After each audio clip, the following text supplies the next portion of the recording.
जी नमस्कार। बलिया की बेटी सुनीता श्रीवास्तव हमारे साथ हैं, जो उत्तर प्रदेश महिला राज्य आयोग की सदस्य हैं।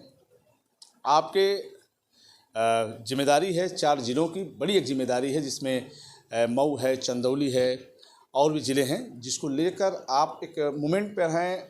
और इनकी पूरी कोशिश होती है कि जो भी महिलाएं हैं जो उत्पीड़न से संबंधित हैं, उनके साथ किसी भी तरह की कोई समस्या है, उसको किस तरीके से उस समस्याओं से बाहर निकाला जाए और उनकी समस्याओं को कैसे निस्तारण किया जाए और महिलाओं को कैसे सम्मान मिले, ये पूरी कोशिश होती है। वैसे भी योगी सरकार भी महिलाओं के सम्मान में पूरी तरह से देखा जाता है कि मैदान में रहती है। मैं बात करता हूँ, सुनीता श्रीवास्तव जी हमारे साथ हैं।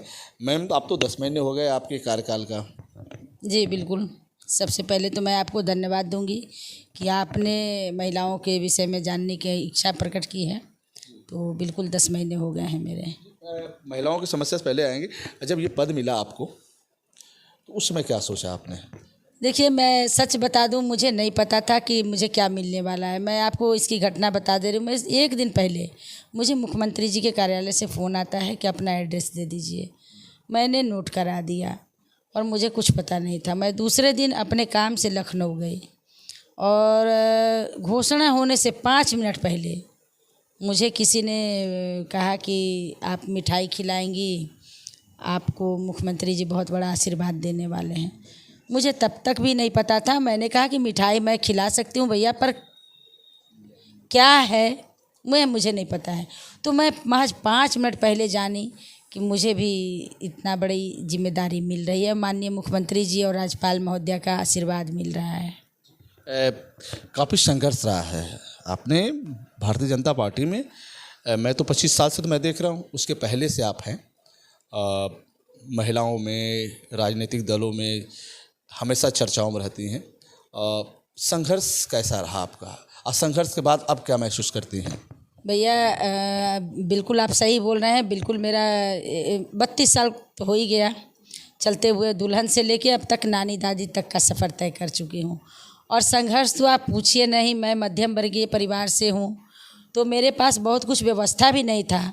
और तब हमारी पार्टी भी बहुत कम संख्या में लोग थे, बहुत कम व्यवस्था में करना था। तो संघर्ष हमने किया। पर मैं ये भी बताऊंगी कि एक भारतीय जनता पार्टी ही ऐसी पार्टी है जिसमें हमारे आप जैसे भाइयों ने मेरा हौसला बढ़ाया, मान सम्मान इज्जत दिया। मैं बस से जाती थी, मैं ट्रेन से जाती थी, मैं बाइक से गोरखपुर तक गई हूँ, आजमगढ़ भी गई हूँ मीटिंग करने। पर मैं महसूस की हूँ कि जो मान सम्मान हमें यहाँ मिला वो कहीं नहीं मिला। तो मैं सारी संघर्ष को भूल जाती थी जब मुझे आप जैसे लोग इज्जत देते थे। तो शुरुआती 32 साल हुआ आपका। चुनौती क्या रही? कभी अभाव भी झेला होगा आपने कि ज़रूरत है लेकिन पैसा नहीं है, बेटा पढ़े लेकिन पैसा नहीं है, तो इसमें कैसे दौर से गुजरी आप? बहुत ज़्यादा, क्योंकि मैं मध्यम वर्गीय परिवार से हूँ। कब मैं बेटा की पढ़ाई तो दूर, एक बार मेरा बेटा का हालत बहुत सीरियस हो गया था। मैंने चारों तरफ से थक गई थी इलाज करा के। लोग बोले बेटा बचेगा नहीं।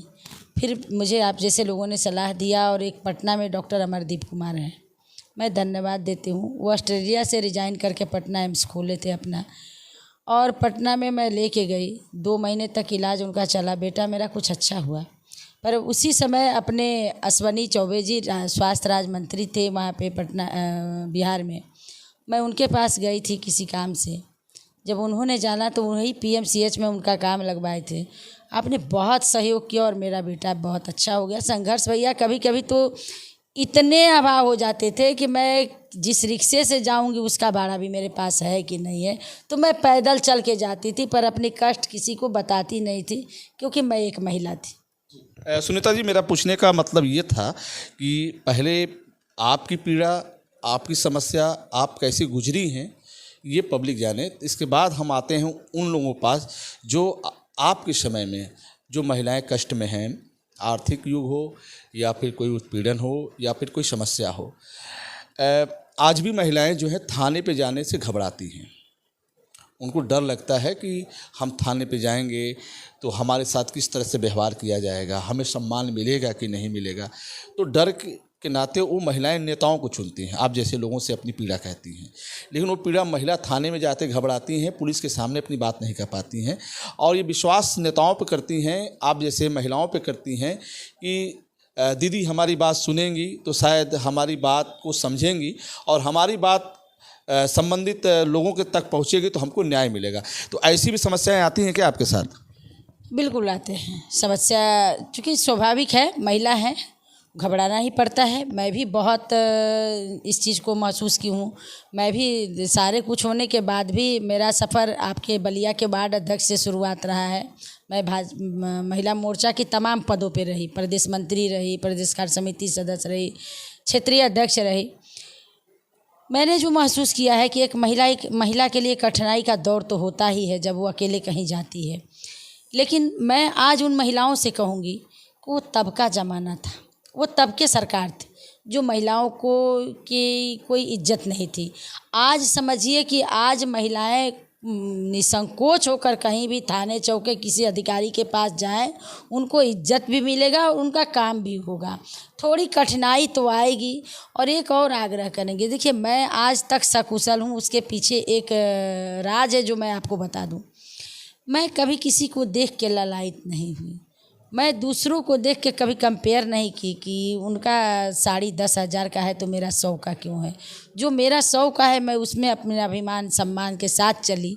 तो मैं अपनी महिलाओं से ये चीज़ के लिए आग्रह करती हूँ आपके माध्यम से कि हमारे पास जो है हमें संतुष्ट रहना चाहिए, क्योंकि कष्ट वहीं होता है जहाँ असंतोष आ जाता है।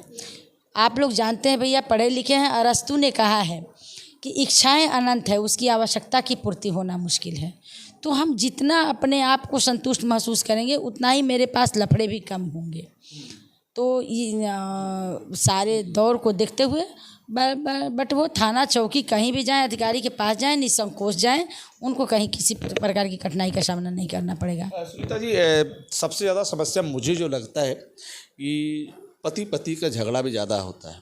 अब जिला प्रोफेशनल अधिकारी के यहाँ जाती होंगी तो पति पत्नी का विवाद यहाँ तक पहुँच जाता है कि हम नहीं रहेंगे, वो नहीं रहेंगी, परिवार नहीं चलेगा। ये भी चुनौती आती है क्या साथ? बिल्कुल आती है, बिल्कुल आती है। कभी कभी तो छोटी छोटी बातों पे पति पत्नी को लेकर के और लगता है कि ये घर टूट जाएगा, नहीं बचेगा। लेकिन फिर उनको हम लोग मेडिएशन के लिए बुलाते हैं, उनको काउंसलिंग करते हैं, फिर बहुत कुछ करने के बाद बहुत सारे लोग समझ भी जाते हैं। ज़्यादा कठिनाई वहाँ होता है जहाँ मायके के लोग इन्वॉल्व होते हैं। मैं यही कहती हूँ अपने सभी मायके वालों को कि बेटी सब लोग प्यार से पालते हैं, पर बेटी के साथ जो दामाद होता है वो भी मेरा होता है। अगर मैं एक अच्छी माँ हूँ, एक अच्छे पिता हैं, तो दोनों को बैठा के डांट समझ के दोनों की कमी को देख करके फिर एक कर देंगे तो इतनी कठिनाइयाँ नहीं आएंगी। ये आजकल ज़्यादा हो गया है कि मतलब थोड़ी थोड़ी बातों को लेकर नज़ाकत हो गया है, पर संभल जाता है भैया। आपके ज़िले में जो थाने हैं, जैसे आपने बताया कि 4 ज़िले आपके अंडर में, महिला थाना पे जाती हैं तो क्या वहाँ पे समस्याएं कुछ मिलती हैं? कुछ लोग आते हैं? बिल्कुल, बहुत सारी समस्याएं वहाँ पे रहती हैं। मैं महिला थाना में जाती हूँ या मैं ऐसे कोतवाल के यहाँ भी चली जाती हूँ, कहीं भी तो समस्याएं तो रहती हैं। अभी मैं गाजीपुर गई थी, वहाँ के DMSP साहब ने हमें कहा कि मैं आना चाहता हूँ, तो मैं कहीं नहीं, मैं ही आप लोगों के पास आती हूँ, आप लोगों के पास आने पे कुछ देखूँगी भी। वहाँ भी गई, समस्याएं थी, पर उन लोगों ने बहुत ही शालीनता के साथ उसको ख़त्म किया। आप बड़ी चुनौती कैसे देती हैं? जैसे किसी महिला को आपकी ज़रूरत हो, सुनीता श्रीवास्तव की किसी भी महिला की ज़रूरत हो, वो कैसे संपर्क करता है आपसे? मेरा तो मान लीजिए नंबर फेसबुक पर भी पड़ा हुआ है या हर जगह है, या आप लोगों के माध्यम से भी मैं बलिया किसी भी ज़िले के महिलाओं को कहती हूँ कि निसंकोच वो सीधे हमसे संवाद कर सकती हैं।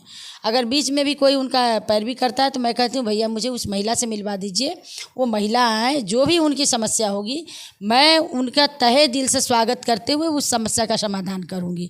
क्योंकि मेरा आयोग इसी के लिए बना है और बाबा ने जो आशीर्वाद दिया है और मेरी जो अध्यक्ष हैं परम आदरणीय श्रीमती बबीता सिंह चौहान जी, वो भी बहुत अच्छी अध्यक्ष हैं। मुझे नहीं लगता है कि हम लोग अध्यक्ष सदस्य के जैसे रहते हैं, एक परिवार जैसे, एक बेटी जैसे मान सम्मान वो हम लोगों को देती हैं और हम लोगों को एकदम खुला आम अपने आप से छोड़ दिए हैं कि आप लोग जो भी करेंगी अच्छा करेंगी, और उनका प्यार और सम्मान इतना मिलता है कि हम लोग अपने मन से सारा कुछ सॉल्व करके उनको सौंपते हैं।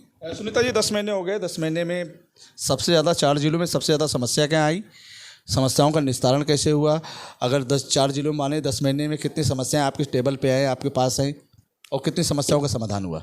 देखिए, उसका लिखित मेरे पास है, पर मुझे याद नहीं कि कितने समस्या है, क्योंकि समस्या पर डे, आज भी मैं यहाँ बैठी हूँ तो कुछ लोगों का फ़ोन ही आया था कि दीदी कब मिलेंगी, कहाँ मिलेंगे, तो मैं घर बुलाने से और जगह से अच्छा लगता है कि यहाँ बुला लूँ, लोग अपने निसंकोच बात कर लेते हैं हमसे। तो समस्याएं हमें लगता है कि वो मैं 1000 में गिना हूँ तो कितने हज़ार आए होंगे, और मेरे हाथों से अगर 20 समस्या आते हैं तो 15 तो मैं सॉल्व कर ही लेती हूँ, क्योंकि हमने महिलाओं को बिल्कुल करीब से जाना है। जो एक तो घर परिवार भी लंबा है, वो भी लेके चलते हैं, और जो मैं महिला मोर्चा के दायित्व पे रही तो मैं महिलाओं के एक एक चीज़ को, एक एक कष्ट को समझ सकती हूँ कि क्या होता है, और शुरू से मैंने दूर किया है तो उसको मैं आसानी से दूर कर। 3 सवाल और है। पहला सवाल कि उत्तर प्रदेश से महिला आयोग सदस्य की क्या जिम्मेदारी बनती है एक सदस्य के नाते, और सरकार की गाइडलाइंस क्या होती है, और सरकार की किन किन जिम्मेदारियों को आपको ऊपर रखती है? देखिए, सरकार हम लोगों के पास बहुत सारी जिम्मेदारियां दे रखी हैं। महिला उत्पीड़न को देखना, कस्तूरबा गांधी विद्यालय है, महिला अस्पताल है, महिला जेल है, या प्राथमिक विद्यालय है, आंगनबाड़ी केंद्र है, वृद्धाश्रम है, सारे कुछ, मतलब यूँ कह लीजिए कि 1-2 विभाग छोड़ के सारे कुछ की जिम्मेदारी हम सब पे है।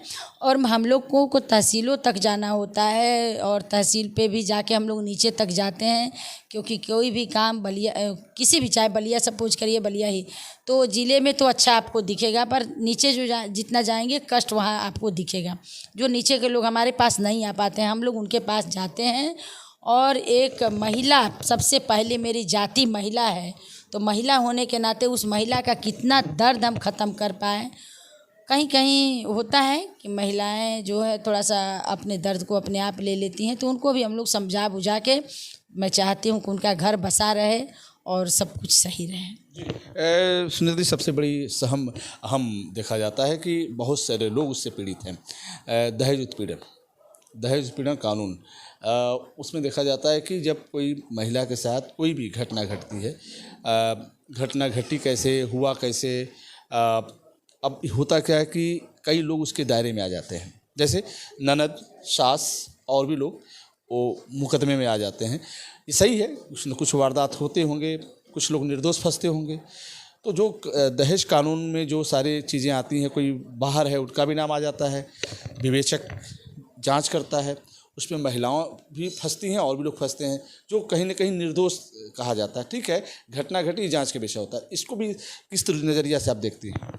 नहीं, देखिए, होता क्या है कि एक भोजपुरी में कहावत है कि जौ के साथे घून पिसा ले, तो कुछ तो सही होता है, पर कुछ ईर्ष्यावश लोग ऐसा कर देती हैं, तो हमारा शासन प्रशासन उस पर जो विवेचक होता है वो अपना पूरी तरीके से, हम लोग उनको बताए रहते हैं, वो अपना जांच करते हैं, और जो भी निर्दोष होती हैं विवेचना के दौरान उनका नाम निकाल के मैं जो ऐसे कुकृत करते हैं उनके प्रति कार्रवाई होती है।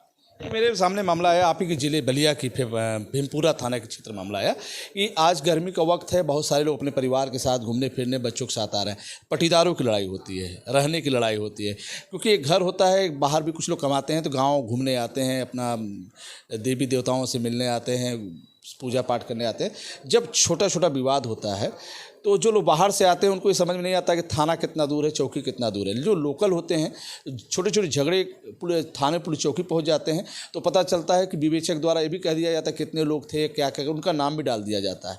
ऐसे में वो महिला जो बाहर से आती है काफ़ी परेशान होती है, उत्पीड़न, उनको थाने बुलाया जाता है, मंशा स्पष्ट हो जाती है कि कुछ डिमांड भी हो जाते हैं। ये मैं आरोप नहीं लगा रहा हूँ, चूँकि मेरे पास लिखित भी कई सारी चीज़ें हैं। तो क्या इस तरह का संज्ञान भी आता है कि मैं निर्दोष हूँ, मुझे फंसाया जा रहा है, विवेचक द्वारा मुझे परेशान किया जा रहा है, थाने बुलाया जा रहा है, इस तरह की समस्या आती है? बिल्कुल आते हैं इस तरह की समस्या आती हैं। और अगर मुझे लिखित और प्रमाणित कुछ होता है तो उस प्रशासन अधिकारी, चाहे वो प्रशासनिक अधिकारी हो, चाहे मेरे पुलिस से विभाग से हो, हम लोग उन पे कार्रवाई करते हैं। क्या है महिलाओं के लिए, सम्मान के लिए महिलाओं को किस तरीके से समाज में इज्जत और मान सम्मान के साथ रहना चाहिए, उन्हें क्या क्या मिलना चाहिए, उसके लिए महिला आयोग सदस्य क्या करता है? देखिए, अभी हम लोगों ने जैसे 7 गाइडलाइंस अपने परम आदरणीय मुख्यमंत्री जी को दिए थे। उन लोगों ने मेरे अध्यक्ष के माध्यम से, मेरी अध्यक्ष दी थी, उनके माध्यम से वो सब माननीय मुख्यमंत्री जी ने उस पर मुहर भी लगा दिया कि जैसे लेडीज टेलर्स हैं तो वहाँ लेडीज़ ही काम करें। क्योंकि जब हम जाते हैं तो ज़रूरी नहीं कि हम कपड़े देंगे, हमारे शरीर को भी टच करके कपड़े नापेंगे लोग, तो वहाँ लेडीज रहेंगी। तो एक तो पहला काम कि वो लेडीज़ को काम मिल जाएगा, और दूसरा कि वहाँ मान सम्मान रहेगा, किसी प्रकार की गंदगी नहीं पैदा होगी।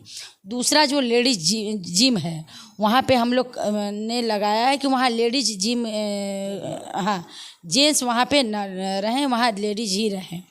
या जो भी लेडीज़ संबंधित जगह हैं हम लोग उसको चेक भी करते हैं, उस जगहों पे जेंट्स ना रहें। क्योंकि आप जिम को ही ले लीजिए कि जिम में टाइट फिटिंग कपड़े पहन के हम लोगों को जाना है, किसी को भी वहाँ जेंट्स होते हैं तो थोड़ी सी गंदगी तो वहाँ आ जाएगी। तो कुछ अपने जो ये लोग बता रहे हैं कि थोड़ा सा ये करप्शन होता है, कहीं ना कहीं उसमें भागीदारी हो जाती है। तो मैं अपने सभी बहनों से, माताओं से, बेटियों से आग्रह करती हूँ कि अपने मान सम्मान, अपनी लक्ष्मण रेखा हम सबकी क्या है उसको बचाते हुए हम लोगों को सारा कुछ करना है। आज महिलाएं हमारी रक्षा मंत्री से लेकर के मतलब सारे कुछ महिलाओं को मिला है।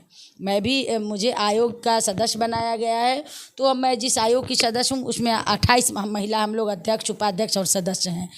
वहाँ पे महिलाएं कर्मचारी हैं, हमारी सचिव भी महिला हैं, हमारे स्टूडेंट भी महिला हैं, तो ये महिला ही हैं। तो मैं महिलाओं से ये कहती हूँ कि काम का कोई अंत नहीं है, काम करने से इंसान का मान सम्मान बना रहता है।